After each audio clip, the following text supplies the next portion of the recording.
Stressing because you can't find a suitable candidate for a marketing or sales role? Then stop for a minute and spare a thought for the recruiter who has to find and convince someone to take one of the 10 scariest and downright creepy jobs in the world. From dead bodies to disease and extreme heights to insects, these jobs are not for the faint of heart. In today's video, we will be showing you top scariest jobs in the world. Without further ado, let's begin. Number 10. High-rise window washer. For an average annual salary of $28,000 and the imminent possibility of gruesome death, you too can have the pleasure of zipping from window pane to clean the nation's high-rise buildings. But hey, if you don't die on the job, you'll be privy to everyone's business working in the office. All jokes aside, high-rise window washers need training, and usually a certificate, before they're allowed to work at heights and use power-operated access equipment, scaffolding, and abseiling techniques. It's a heavily regulated industry. Washers must assess every job before they begin and create an emergency rescue plan. But serious and sometimes fatal accidents still happen from time to time. Number 9. Miner. Mining is one of the world's oldest industries and has a long and contentious history to prove it. This job is not for the faint-hearted, and claustrophobics need not apply. Miners spend long hours confined in tight spaces, working in poor light. But while there's good money to be made from it, the job comes with significant risk. We all remember the happy ending to the Chilean mining disaster of 2010, but positive outcomes like this are rare. Over 12,000 mining deaths are recorded each year, with many more thought to go unrecorded. Common mining hazards include cave-ins, gas explosions, vehicle or equipment crushings, chemical leaks, and electrocution, all down mines that can be as deep as 3.9 kilometers. Oh, and miners also have significantly shorter life expectancies due to prolonged exposure to industrial air pollution. Number 8. Rodeo Clown. They may look like clowns, but this job is no laughing matter. Rodeo clowns aren't just there for audiences to laugh at while stuffing their faces with hot dogs and popcorn. Their actual job is to distract the bull once he's emerged from the bucking chute. Working in teams, rodeo clowns shout, provoke, and throw hats so fallen bull riders can safely escape the ring. Essentially, rodeo clowns are bullfighters with makeup on. Average rodeo clowns make anywhere between $100 and $500 a job. However, the most skilled and experienced clowns make 6 figures a year. Not bad if you don't mind locking yourself in an open pit with a raging bull. Number 7. Alaskan crab fisherman. According to a recent survey by the U.S. National Institute for Occupational Safety and Health, Alaskan crab fishing is the most dangerous job in the United States. Because of the harsh environment and the fishing methods used, mortality rates in this role are 26 times higher, 80%, than that of the average worker. Yes, unlikely as it seems, Alaskan crab fisherman is consistently voted among the most dangerous professions in the world. Even successful voyages aren't pleasant. These fishermen live in cramped quarters for weeks at a time, go days without showering, and regularly work 48 straight hours in freezing conditions, hauling up nets or cages, weighing several hundred pounds.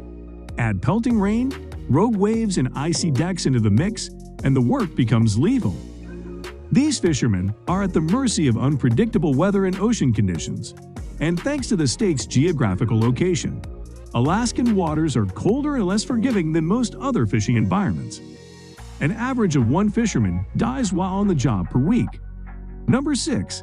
Clinical trial subject. Signing up to test new drugs can be a lucrative gig.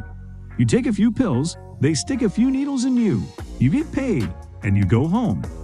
But while most subjects pass through trials without incident, there is an element of Russian roulette to clinical trials. As one observer of a trial that went wrong in 2006 commented, the men went down like dominoes.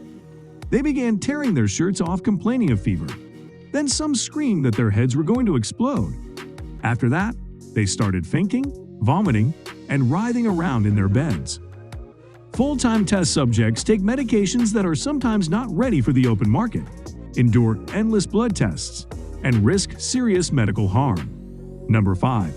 Field epidemiologists. Another job that requires playing Russian roulette with your health is a field epidemiologist. An employee of an epidemiology ward, a field epidemiologist, works in communities where the outbreak of a new disease has occurred in order to study the disease as it progresses in real time. Field epidemiologists are often employed by organizations like the CDC to go into hot zones and prevent outbreaks from turning into full-on pandemics.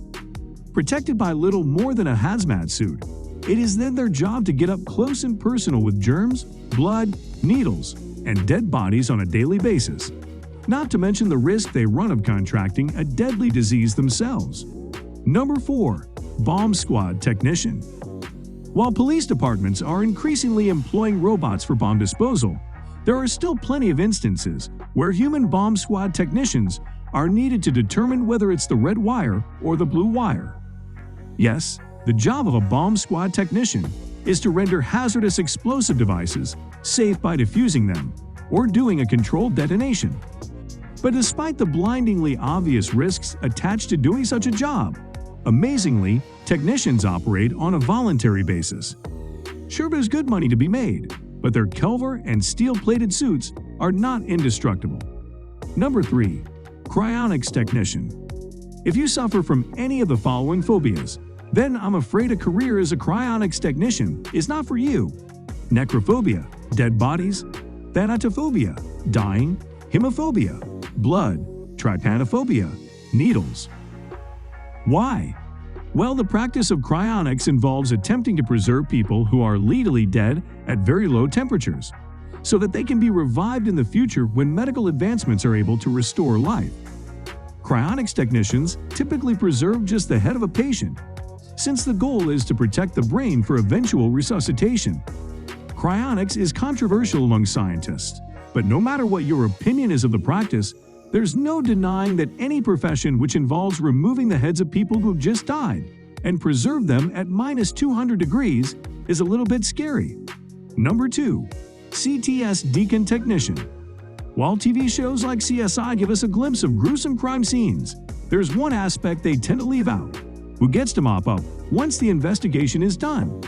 Yes, when the police officers and the detectives finish investigating a crime scene, it's up to the Crime and Trauma Scene Decontamination (CTS Decon) team to swoop in and clean it all up. This little-known field was the subject of the 2009 movie Sunshine Cleaning. On a typical day, a CTS Decon technician has to get down and dirty with biohazards like splattered blood and such human remains as brain tissue, as well as dangerous chemicals from places such as meth labs. CTS Decon technicians are also called to scenes of crimes and grisly accidents and other unfortunate events that are anything but sterilized. Number 1. Forensic Entomologist.